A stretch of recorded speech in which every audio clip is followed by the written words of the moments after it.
খোৱাং সমষ্টিৰ হয় মৰিয়ালি আমাৰ আলিটোৰ পথটোৰ নাম।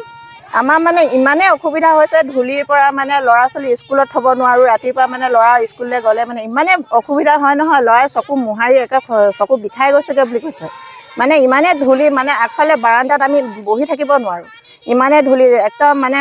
আৰু ধূলিতো গাড়ী চলোৱাবলৈ আগফালে বহি যায় ন, কিন্তু পিছফালে যদি আমি ৰখোঁ নহয় আধা ঘণ্টামান আমি ৰখি দিব লাগে মানে ইমানেই ধূলি। আৰু পিছফালে যে কিবা এটা আহে সেইটো আমি দেখি নাপাওঁগৈ আৰু ইমানেই ধূলি হৈছে মানে আমাক যদি ৰাস্তাটো যদি মানে সোনকালে আমাক বনাই দিয়ক।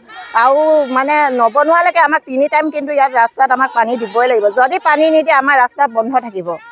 মানে সৰু ডাঙৰ বুলি ক'বলৈ নাই, আমাৰ ৰাস্তা একেবাৰে গাড়ীৰ কাৰণে আমি বন্ধই দিম বুলি ভাবিছোঁ।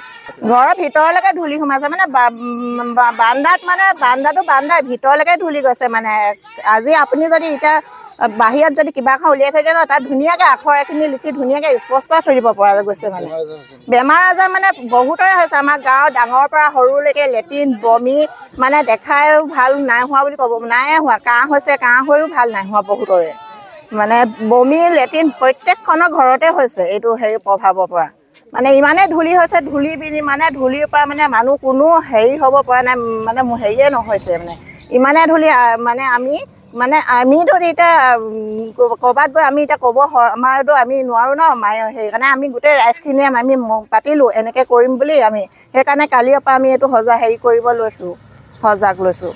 মৰিয়ালি হয় ৰাস্তাটো, আৰু ইয়াত আমাৰ যথেষ্ট অসুবিধা হৈছে আৰু তেওঁ ধূলিৰ পৰা শিশুবিলাক আহিবলৈ অসুবিধা হৈছে। আৰু আজি ৰাস্তাটো যেতিয়া বনাইছিল তেতিয়া আৰু মানে দুদিনমান পানী যোগান ধৰিলে, কিন্তু আজি পৰ্যন্ত তেওঁলোকে পানী যোগান ধৰা নাই। ৰাস্তাটো আচলতে আমাৰ গাড়ী যিমানেই আহিছে, ডাঙৰ ডাঙৰ গাড়ী আহিছে, তেওঁলোকে গাড়ীবিলাক অহাৰ কাৰণে ট্ৰাক আহিছে, বেছি ধূলি হৈছে।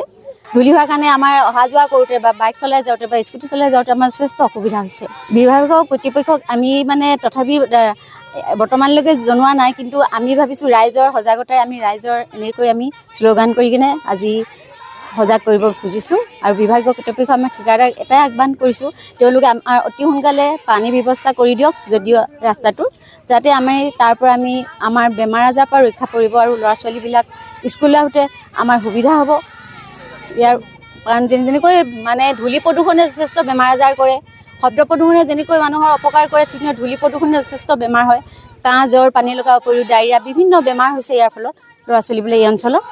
আমি এটাই আহ্বান কৰোঁ ঠিকাদাৰ হওক বা আমি চৰকাৰক এটাই আহ্বান কৰিছোঁ, তেওঁলোকে অতি সোনকালে আমাক পানী দিয়া যোগান ধৰি দিয়ক আৰু নহ'লে ৰাস্তাটো আমি সোনকালে নিৰাময় কৰি দিয়ক।